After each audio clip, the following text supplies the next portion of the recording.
මම මගේ වාසි රහස් channel එකට ඔයාව සාදරයෙන් පිළිගන්නවා. අද මම කියන්න යන්නේ ඊටාම පහසු සහ ඒ වගේම හරිම powerful love attraction.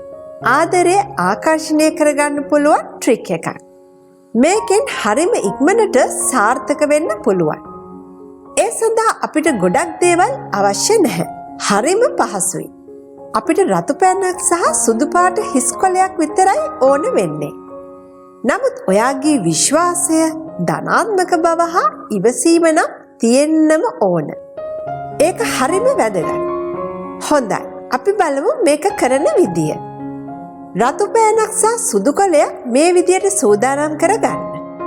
මේ love attract trick එක වෙනත් ඕනෑම trick එකක් method එකක් කරන ගමන් උනත් ඔයාට කරගෙන යන්න පුළුවන්. හොඳයි, දැන් අපි සුදු කොලය මේ ආකාරයට අතට ගන්න. දැන් ඔයා මේ ආකාරයට රතු පෑන අතට අරගෙන මේ විදියට ලොකු ත්‍රිකෝණයක්, ඒ කියන්නේ ට්‍රෑන්ගල් එකක් අඳින්න. ඊට පස්සේ සුදු කොලේ භාගයකට යටින් ත්‍රිකෝණයේ ඇතුලෙන් මේ ආකාරයට රවුමක් ඇඳ ගන්න. මේ රවුම අඳිනකොට ත්‍රිකෝණයේ දෙපැත්ත ඉරි දෙකේ ගෑවෙන්න ඕන.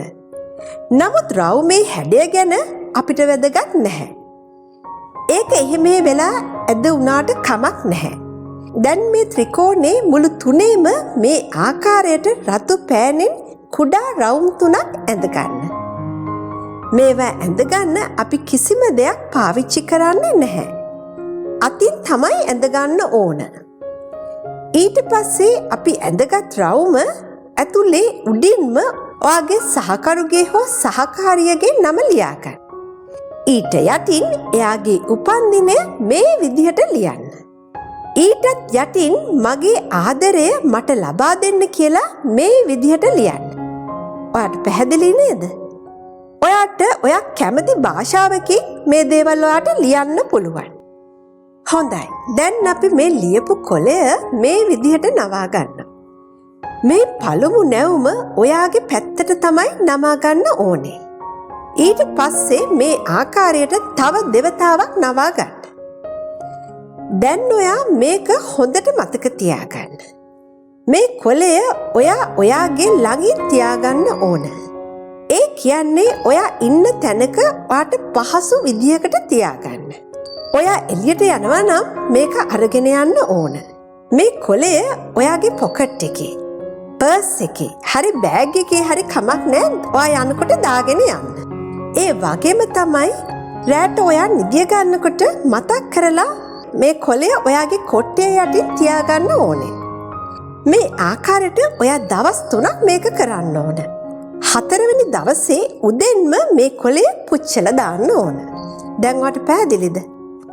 නමුත් ඔයා මෙම කොලය පුච්චන්න කලින් ඔයා ප්‍රාර්ථනාවක් කරන්න ඕනේ. එම ප්‍රාර්ථනාව කරලා තමයි මෙම කොලය පුච්චන්න ඕනේ. එම ප්‍රාර්ථනාව තමයි මගේ ආදරය විශ්වයේ ශක්තියේ බලයෙන් මා වෙතම ලැබේවා. ඔයාට පැහැදිලි නේද? ඔයා මෙම ප්‍රාර්ථනාව හොඳ සතුටු හැඟීමෙන් එක දිගට 14 වතාවක් ඔයාට ඇහෙන ශබ්දයෙන් කියවගෙන යන්න ඕන. ඔයා මේක කියවන්න ඕන මෙම වීඩියෝ එකේ අවසානයේ වාදනය වන බයිනරල් සංගීතයට සවන් දෙන අතරතුරයි. ඒ කියන්නේ මෙම වීඩියෝ එකේ අවසානයේ වාදනය වන ඔයාට ඇහෙන මියුසික් එක, සංගීතය වාදනය කරන ගමන්ම තමයි මේ වාක්‍ය පේලිය 14 වතාවක් කියවන්න ඕන. පැහැදිලි නේද?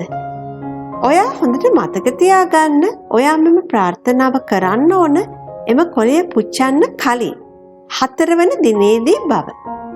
ඒ වගේම ඔයා මේ ට්‍රික් එක කරන්න කලින් හා කරාට පස්සේ ඔයා ඍණාත්මක වෙන කිසිම දෙයක් කරන්නත් බලන්නත් බෑ. ඒ කියන්නේ ඔයාට ආදරේ ලැබෙනවද නැද්ද, කවද්ද ලැබෙන්නේ වගේ දේවල් ඔයා ඒවා විශ්වාස කළොත් මේ කරන ට්‍රික් එකේ විශ්වාසය නැතුව යනවා. ඔයා සාර්ථක වෙනකම්ම විශ්වාසයෙන් ඉන්න ඕන.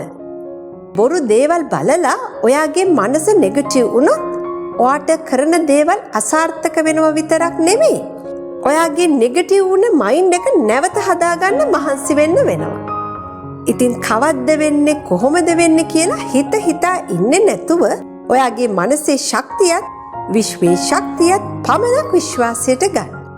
ඔයාට ඔයා බලාපොරොත්තු වන ආදරය අනිවාර්යෙන්ම ලැබෙනවා. මමත් ඔයාට ඔයාගේ ආදරය ලැබෙන්න කියලා ප්‍රාර්ථනා කරනවා. නැවත හමු වෙනතුරු සතුටින් ඉන්න.